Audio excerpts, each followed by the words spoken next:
that was the unborn, the March, Right to Life March. And I know a lot of you are here today, were here then. Well, now we're back again to protect another very vulnerable section of our community, which are our children, and who are going to be subjected to this vile Safe Schools program, which is nothing more than state-sanctioned child abuse, as far as I can see. Whoever would have thought that we'd have to come to a rally like this to protect our kids, not from some pervert, but from some deviant system proposed by our own government.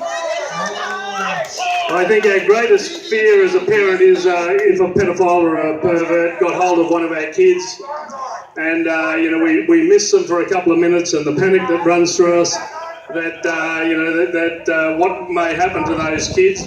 And now what we're having is our own government proposing to make the places that we've always thought that they were going to be the safest, our schools, they're the very places that they will be exposed to this vile, degenerate perversion. So this program starts out, it's a straight Marxist, straight out of the Marxist handbook. It aims to tear down the family unit, to convince our children that the state can look after our children better than our parents can. And, it's all coming out of the United Nations. It's promoted by the globalists there, and we should get out of this United Nations as soon as possible and reclaim our sovereignty. So I propose getting out of the UN and the China, the Paris Peace Accord, I should say. Well, the thing is that rallies like this show that decent people like yourselves, and I'm talking about the ones in front, not the grubs behind,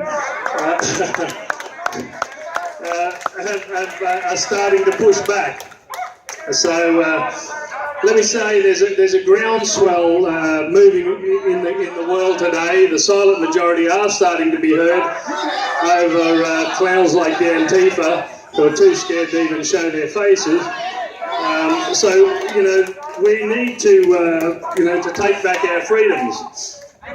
They'll deny us our freedom of speech, which has happened to me just recently with the Palaszczuk government stripping 4 of our members from the state party because they wouldn't renounce what I said in my maiden speech. And also then just recently, a couple of days ago, they shut down my Facebook page because apparently I'm not left-wing enough.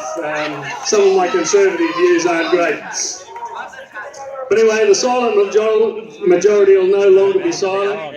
We've witnessed what's happening with Brexit, with Trump and other nations around the world. They're pushing back, and it's time for us to push back.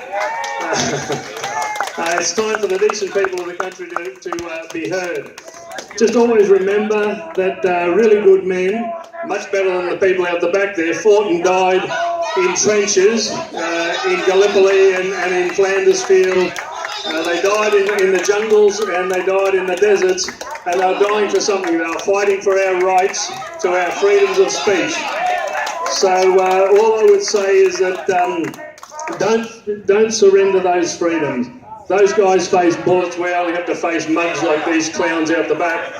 And if you don't fight back, we're letting down our forefathers who died for us. So continue the fight.